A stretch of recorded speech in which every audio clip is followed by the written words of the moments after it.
This is Global Order. I'm Hindol Sengupta. My guest today is somebody who's a Padma Shri, who's won one of India's most coveted civilian awards.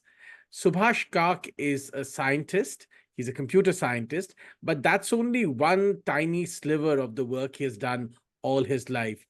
At a broad sense, Professor Subhash Kak is probably one of India's finest exponents or researchers on Indian ideas and how Indian ideas relate to the world.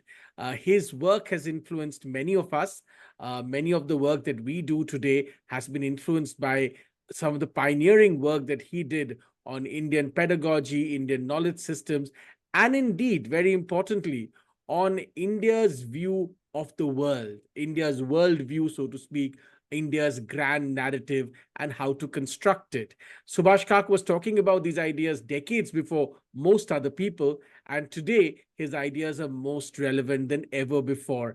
I invited Professor Kak to have this conversation with me on the basis of one recent essay he's written, which particularly caught my attention, where he talks about one incident in China's history and how that relates to the Chinese worldview of the world and of the West.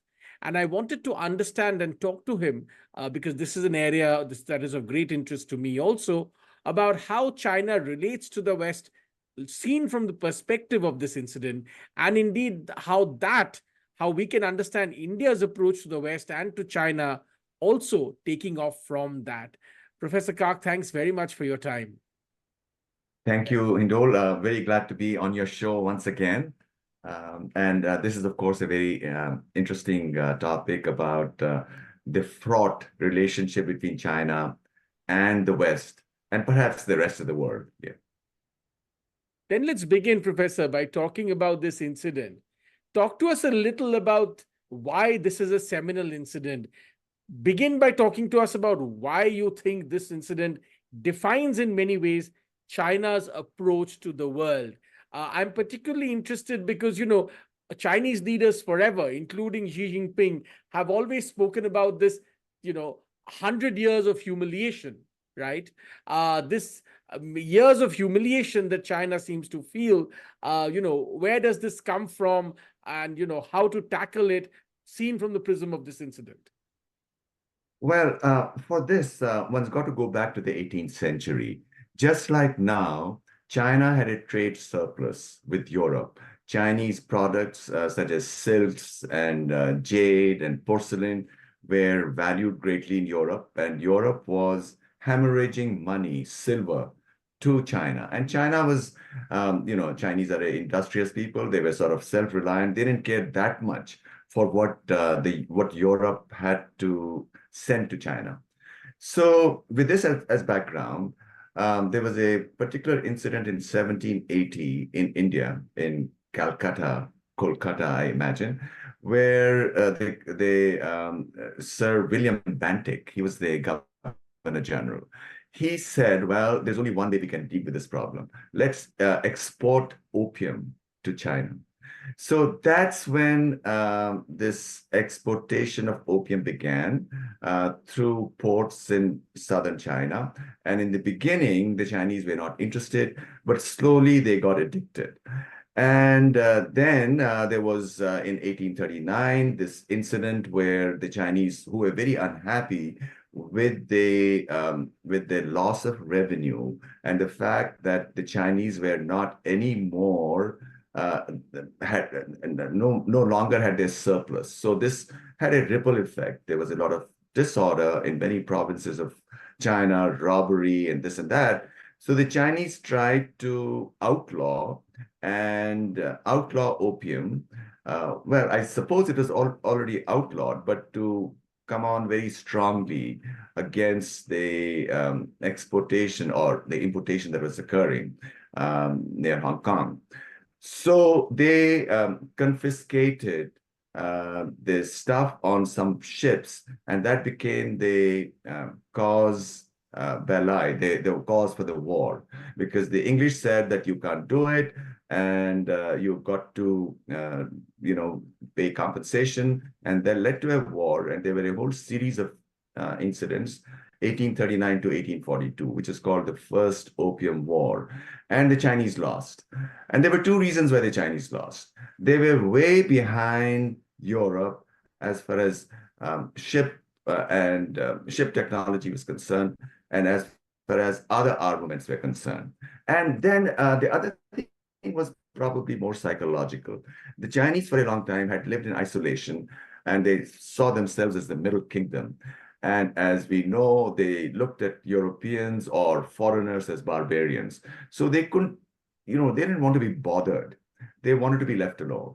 And Europeans said, no, you've got to have opium. We believe in high principles, and the principle is that trade should be free. That's what was being pushed. And so the Chinese lost in 1842, and they had to compensate, and they lost Hong Kong City. So now, prior to that, all the importation used to be through just one or two ports, but now there was more access. So this thing happened and went on for some time. And in the meanwhile, the unsettled conditions in China led to a rebellion, a Christian rebellion called the Taiping Rebellion, which, according to historians, is the bloodiest rebellion in history. And according to estimates, 20, 30 million people died. And the Taipings, the leader, Hong, he thought he was the younger brother to Jesus Christ. And his mission was to destroy all the idols, to cleanse Chinese society. They reached all the way to the gates of Shanghai, and they formed their capital was in Nanjing. And so this thing was going on. And then in 1856, there was a further push by European powers to have the Chinese allow the importation of opium in a legal way. Prior to that, the 1839 incident was, well, why did you confiscate this stuff? Now, the objective was that it should be legal. And there were a whole series of wars or battles, including the Europeans reached Beijing, and then they did something quite heinous in the history of world culture.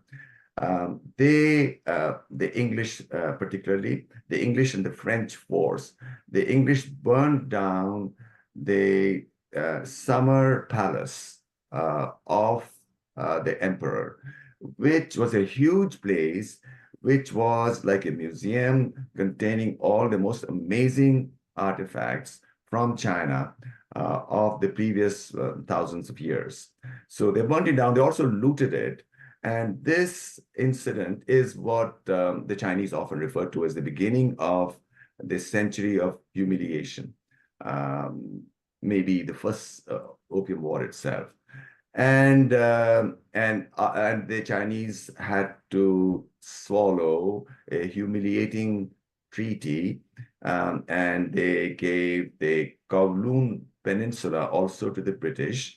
And now, after this, the importation of opium was legal.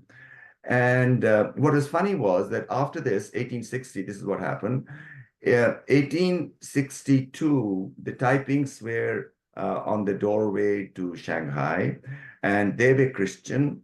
But now the British decided to ally themselves with the Qing Empire, and they fought the Taipings, even though they had religious identity with the rebels, because I suppose their greater objective was to safeguard the opium trade, because the Taipings were against opium. That was one of their big things. And that is one of the drivers of the rebellion. They said no, and then they were defeated, and finally they lost completely. Nanjing fell in 1864. And the emperor, he was a young man, I think he was in his 50s. He died. Then he installed his son, who was 14-year-old. He was finally captured. And then he was killed by a process called leeching, which is death by 1,000 cuts, where you slice off the body. That's quite gruesome. There's some stuff that is a part of the Chinese system, which, when we look at it, is quite abhorrent. And this is one of them, of course. Thank you very much. I wanted you to go through this sort of quick summary of the history so that people get a context to why we are having this conversation. Now, the reason I wanted to have this conversation with you is that this part of Chinese history that you so pertinently point out has deep resonances with our present moment. This is not just about history. There are two or three things that are absolutely glaringly obvious. One, of course, is the weaponization of trade. We are seeing this happen in the West, by the West today. In the Ukraine war, around the world, there is palpable fear of today, for instance, on the weaponization of the SWIFT financial transaction system around the world. So this kind of weaponization of economic tools is really relevant and speaks to us directly in our moment today. So to begin with, talk to us a little bit about your opinion about this. Do you feel, not just the West, the Chinese do this too, do you feel that, and we're talking, really days after America has, once again announced a whole range of tariffs against China, do you feel this weaponization of trade has particular relevance and something particularly for India to be worried about? Absolutely. The European powers, or America is the empire, and Europe is like a vassal right now. Uh, if you go back and look at history, in the beginning, colonialism, which also had another face, which is liberalism. And what's the idea of liberalism? You want to bring culture and civilization to societies which are not quite there. So this was the phase, and this was the justification for colonialism. But slowly, in the 20th century, in the beginning, the colonial powers were also fighting with themselves, and so the government stepped in, and liberal policies got entwined with government policies. And then they discovered, well, maybe the West wasn't doing very well. As you know, there were even in the 1930s, there were these strikes in England. There was mass unemployment in many countries, including France and England and elsewhere. So the idea came, and this is 1980s or 1990s, that maybe we need to go back to more robust competition. And let's have laws, international laws. And since we are ahead as far as research is concerned, the West has the best universities, so we are ahead. And this is an idea which goes back to David Hume. Why doesn't somebody who copies catch up with you? Well, because you're far ahead, and you can let people copy. They won't really know all the details of how things have to be done. So in the 1990s, the idea was that Europe is still far ahead, America is far ahead, so we can go back to more robust competition. And that's what is called neoliberal economics. And everybody signed on. This is starting with Clinton, and the right in America was also on board. And they said, well, we'll keep on doing it. And so let's also bring in China, because China is a huge market. And that's how there was an opening to China in terms of trade, admitting China to ITO.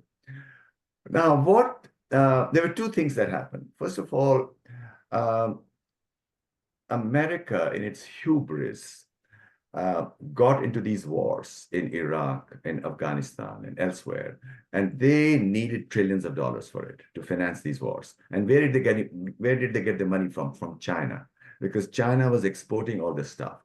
Because now the Americans said, we will let the Chinese build the cheap stuff, and the value addition takes place at the higher stages, and we'll be doing the value addition. So we'll still be the top dog. It's all about power eventually when you analyze it. But the West didn't quite understand how or visualize how effective the Chinese would be.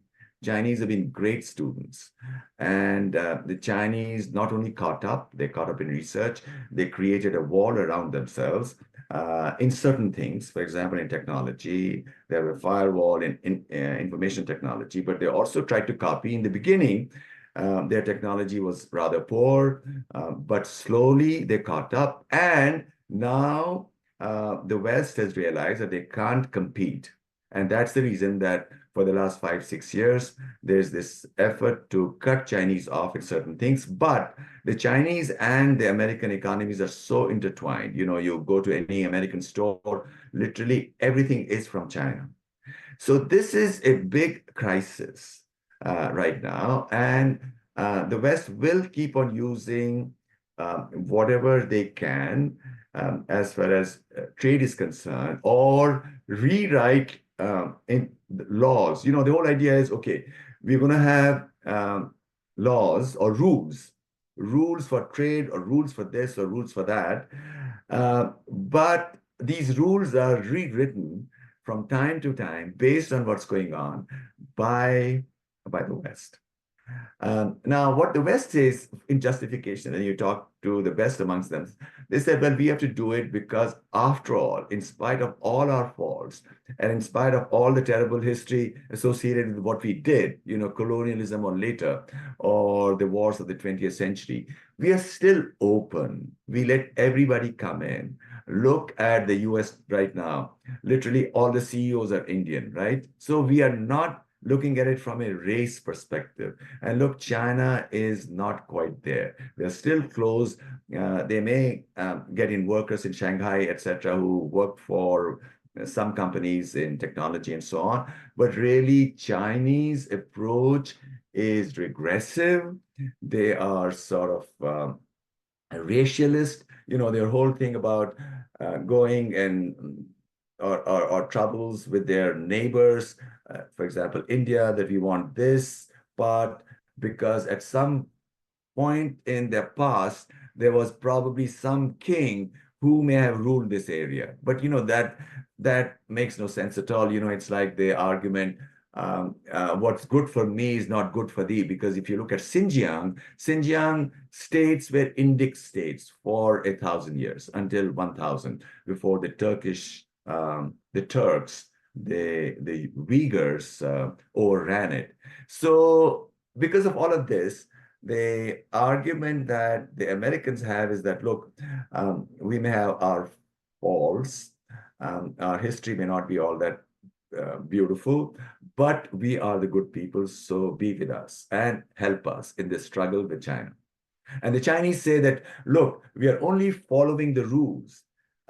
The European powers were also mercantilist, right? They produced stuff, and they insisted in the 19th century that the Asian countries buy their products. And in fact, what they did in India was horrific, because India's share of the world economy in 1800 was about 20%. By the time the English left, it was maybe 2%. So what did they do? They used mercantilist policy. They said, you have to buy our stuff, and we'll not let India invest in factories. You know, the Industrial Revolution had taken place, but you have no choice. You have to buy our stuff. And that, of course, did horrible damage to Indian society, and perhaps even the relationships between different communities. What we find bad or unpleasant about interjati stuff may probably be, or most probably was a product of the impoverishment that took place within India during the 150 years of British rule. Let's talk about the other thing that is glaringly obvious in the narrative, or in the story that you told us about the Opium War and the Christian Revolution in China. One of the things that happened there is how did this, you cannot help but ask yourself, and most people don't even understand this, but it's very important. How did so many Christian Chinese people even come to being? Where did these people come from? How did they become Christian? How did they gather after becoming Christian to create a community that was able to, like you say, create a military force that directly challenged the highest powers of the land? This is particularly important, Professor Kak, because even today, only 2 days ago, the Prime Minister of Bangladesh has claimed that certain Western nations are trying to carve out a Christian sort of state, taking out portions from Bangladesh, Myanmar, and India, so that there could be a base in, in that sort of so-called Christian area. We know this. We also know from history that Sardar Vallabhbhai Patel in India warned Pandit Nehru that Christian missionary work in the Northeast would one day cause such a problem after widespread conversion in that area that it would create a permanent headache of separatist tendencies in that area, which is exactly what came to pass over the next 70 years. All of this we know. So talk to us, and that's why, the story that you tell, the history that you narrate, talks to us to our very present. Talk to us a little bit about this concern and how worried India should be about continuing sort of efforts to do such machinations, so should I say, So the via background conversion. to background to how this typing rebellion proceeded. It was partly a peasant rebellion because the pushing of opium had firstly upset the balance of payment that the Chinese had, and people were unemployed. And there was another element also at work.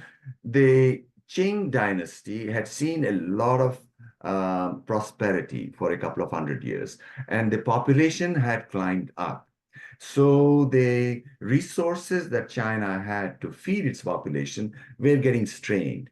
So in this mix came in a lot of missionaries, American missionaries. They set up their places in different parts, and Hong also attended some of these missionary meetings.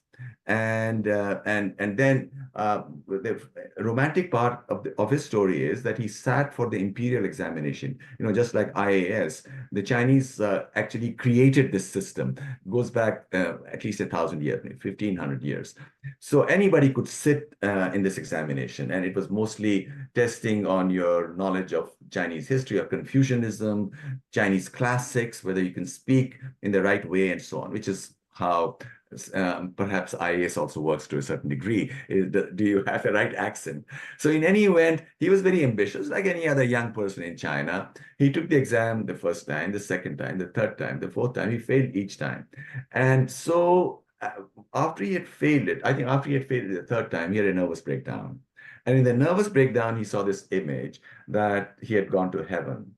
And there he saw Heavenly Father and a brother and so on. So after he failed the fourth time and he had gone to one of these revival gatherings by this American missionary, this idea suddenly came to him that Jesus was his older brother. And he's the younger brother, and he had to bring in this revolution to destroy idolatry in China, Confucius images or Buddhist images. And so it was a complex system. It's not that all these people became Christian necessarily. It's like Mao. He was a charismatic leader, and the peasants came behind him, and then they started attacking different imperial outposts, and slowly they marched all the way to Nanjing and to the gates of Shanghai. So I think this is one element, but we should also not forget this population issue that I mentioned, which was a factor in China, is another factor now, but in inverted sense. China's population over the next 80 years is expected to halve, if not go even lower. See, China's population right now is 1.4 billion. By the end of the century, it's expected to be 700 million or maybe as low as 500 million. And most people don't know it. And it's the most amazing dynamic that's right now going on in the world is that the Chinese population is falling. Japanese is falling even more rapidly. The most um, dramatic decreases in South Korea, where the fertility rate has dropped to 0.7, which means 100 Koreans make only 35 babies. In 2 generations, that's only 10 babies, in 80 years. So uh, last year, China had 9 million babies. In 80 years, there'll be only 700 million, right? So if everybody lives and all the old people are dead, so in 80 years, China's population will be 700 million, maybe only 500 million. So there are amazing things happening right now, and a lot of people don't have their eye on it. India is in a very sweet spot right now. India's population will rise for another 20 years before it also starts falling very rapidly, but not as rapidly as China's. So all these factors are playing a role. The Americans are aware of it. And if you are perplexed by the fact that America has opened its borders, it's letting all the illegals come in, that's because when you talk to American leaders, privately, Democrats and Republicans say that we need more people. Our people are not making babies. So it's a very complex game that's going on right now. And the Chinese are aware of it, but and of course, in Korea, there's even a proposal that every child that's born will get the mother will get $70,000. But none of this seems to be working. The Russians want more babies also. The Poles want more babies also. The worst are in Europe are Italians, who were famous 50 years ago for having so many bambinos, 7 or 8 babies. Now they're having only one. Italians and Spaniards are having only one baby on an average, which means 100 people make 50. 50 people will make 25. So in 2 generations, um, a bit longer because the older people are still around, the population will be 1/4. This is the greatest dynamic that's going on, I think, in the world right now. And the American leaders are aware of it. They know it's a very complicated issue. They don't want to talk about it. And they think one reason why in America there is such antipathy to Trump, they think that Trump is not thinking of this. This is our real pressing problem, that we are not making babies, while he is being a nationalist. So if you do that, if you shut all your, walls, then what will happen to us? And we will lose power, firstly, to China, even though they may be falling in population, but there's still enough number of people. And then secondly, to India. It's also in the back of their mind. So they're going to use all that there is in as far as argumentation is concerned. And ultimately, their main argument is that, look, we are the good people. So you got to be with us. And the Chinese are the bad people. We may have burned their summer palace, but that was then. That was Lord Elgin, who was a fool. But now we denounce all of that. Let's talk a little bit about, one is struck by the irony, as of course you are, Professor, that the West, especially the British, did this to China, weaponizing opium. Today, the crisis of addiction that America faces comes from drugs manufactured and exported out of China. And the crisis that America is not being able to, every day we see videos of this homeless drug addicts on major American streets, including, say, in San Francisco, in LA, in New York, and so on and so forth. A large part of it is driven by drugs being manufactured by, pharmaceutical drugs being manufactured in China, and often legally and illegally exported from China and driven into America. There is a historical irony in this, isn't there, Professor? Absolutely. In fact, the fentanyl crisis, upstream from China, and the Chinese investors, or maybe whosoever they are, they also have plants in Mexico, just across the border. And last year or the year before last, on an average, 120,000 Americans are dying of fentanyl overdose. And these are not necessarily decrepit, old people. These are young people in the prime of their life, in their late 20s and 30s, with families, beautiful children. But this addiction, and I think that there was some effort by the Americans to shut this, but ultimately that broke down because, China, if we were to use the image of, well, dragon. Maybe that's not a proper image to use.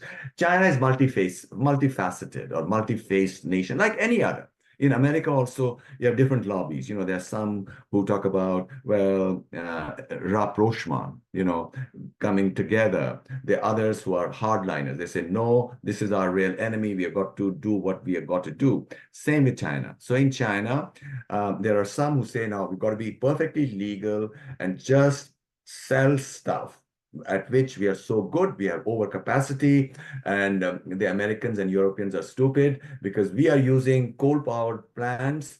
Our electricity is cheap. The Americans and the Europeans are, knocking their own legs off. They don't have nuclear reactors or nuclear power. They said forsworn the use of nuclear powers. They say we don't want coal power also. So why should they hold us responsible? And Chinese have a very good argument. If the Americans are doing it, the Americans most likely, as Seymour Hersh says, destroyed the Nord Stream pipeline, or they are fighting with the Russians because the extremists in the West are saying that we got to break up Russia. Russia has all these resources, and it's also an empire. It's unnatural. It has so many different nationalities. So the extremists, the imperialists are pushing that narrative, or they are pushing policy. And in some sense, the leaders in America have panicked. That's my take on it. And they have panicked because you don't necessarily have to go to war to arrive at what is good for everybody and good for America. And if Americans are devoted to freedom now, in many ways they are. America is open. You come in and people can go up irrespective of what their background is. Then you have to push that strategy of peace and harmony to the extent it is possible. And of course, if there's no other alternative, if your claim is that the Chinese, because of their overcapacity, are doing what it is, at least don't destroy your own economic engine like what Europe and America has done in the last 2 years in Europe by cutting off its energy supplies from Russia. So right now it's a kind of a complicated thing. Both the powers, the Chinese, as you correctly pointed out, there are at least certain groups there who are pushing the drugs. And so it's a complicated mix, and Americans don't know how to handle it. The situation within America itself is quite complicated. America, not just the crime and the homeless, about 500,000 people in America sleep outdoors in shelter, not necessarily shelters. These are people who live in tents and so on, sidewalks, etc. And that's terrible. The amount of mental illness, because a lot of these people are mentally ill, and America doesn't know what to do with that. So America has huge problems. In the last 25 years, China has built its infrastructure. Even India has built a lot of its infrastructure in the last 10 years, while the infrastructure in the US is decaying. The schools or investment in the next generation. America has become like that mythical snake, Ouroboros, which eats its own tail. And by keeping the value of dollar high, it's making things very difficult for Americans within. But what it does is, since the currency is overvalued, it becomes a magnet for people from all over the world to come in. And what that does is the new upper class in America are these immigrants because they are hungry, they work hard, they're grown up in a culture where they are more anchored to life. Unlike in America, where now people are confused with this wokeism, whether you are male in the morning and female in the evening, or you're 54 different genders. So there's so much of confusion. It's quite shocking and sad. It's quite sad to see what America is doing to itself right now. I have one last question, Professor. Again, taking you back to China, um, there are multiple lessons in this, in the Opium Wars, in the Christian Revolution, in China's response, taking off from that history to the West, even today, in its narrative of a century of humiliation. All of this plays out even today as China decides to organize, threatening drills around Taiwan, most recently, right? Talk to us a little bit about what lessons finally India could draw from this relationship that has been built between China and the West. Because in India also today, I feel that of course there is an overwhelming sense that China is fundamentally, after Doklam and all the things that have happened in the Indian Himalayas, is fundamentally our enemy. Look at the amount of support it gives to Pakistan and so on and so forth, right? But there is also a sense that parts of the West are no friends of ours either. There is a constant, even though America and India, ideally in many cases, should be natural allies. Many people believe that. I believe that these are two great democracies. There is an openness in the culture, there is diversity. All of this should ideally make us natural allies. But there are all kinds of problems. You mentioned wokeism. That wokeism, Professor, you will recognize, of course, is seeping into parts of foreign policy too. And of course, who wants, as my Oxford professors would say, well, who wants another billion strong rising power in the world, right? Certainly not parts of the West. So all of this is complicating the situation. So final word, Professor, what lessons could India derive from this equation that China has developed with the West? And where should finally India try and position itself? It shares a long and protracted fractious boundary with China. It wishes to be and as a natural ally to America and parts of the West, but that too is fraught with all kinds of challenges, especially after the war in Ukraine.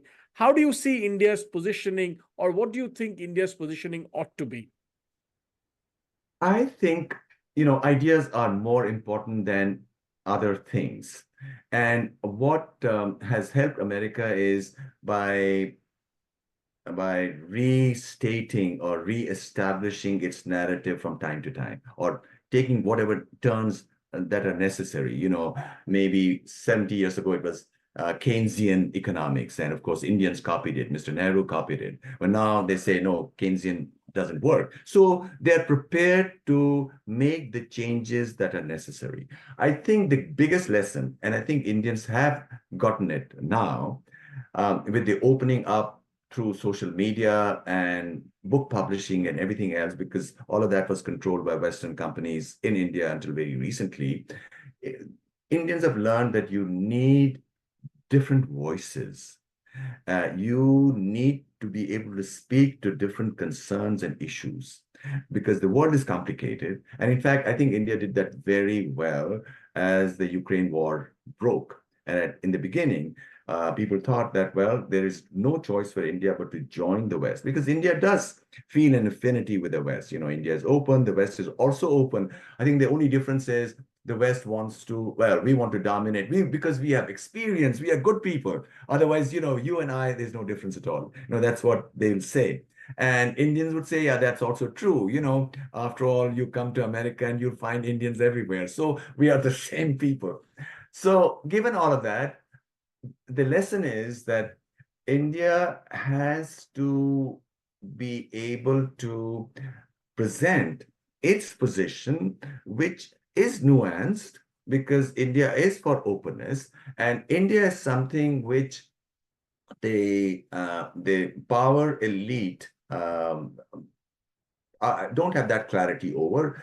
The elite in the West right now, the people who make policy are probably driven primarily by this idea of diversity and race, and everything should be equal, which is fine, which we are all for as well. But the difference is that these elite do not recognize that there is another aspect to reality, which is namely the inner self. And that's where India has to offer something which the rest of the world doesn't possess with the same clarity. Of course, the finest sages of the West do recognize it, they do understand it, but they don't necessarily run the policy. So I think the next 50 years or 100 years is going to be an interplay of all of that. And India should be able to present its position, which doesn't only want to find brotherhood and sisterhood with the West, but also with the Chinese. The Chinese and Indians and Americans, ultimately, we are all, or Africans, we're all the same people. So, what do we do so that not only can China and America and India find a way to resolve the issues that they may have at Taiwan or in the Himalayas, but also what do we do so that the next 50, 70 years, as the world population really starts to crash, which would lead to the kind of challenges that nobody has anticipated. Where might each of these civilizations be able to help the other? And this is where I think the American leaders of their policy are also missing the larger picture. And they are taking decisions which are ultimately very harmful for America itself. Professor Subhash Kak, as always, a most enlightening conversation with you, sir. Thank you for taking us through all those myriad aspects of the India, China, and West relationship, complex, fraught with anxiety and difficulties, and yet perhaps the most important going forward for our world in the next 100 years. Thanks very much for your time. Thank you.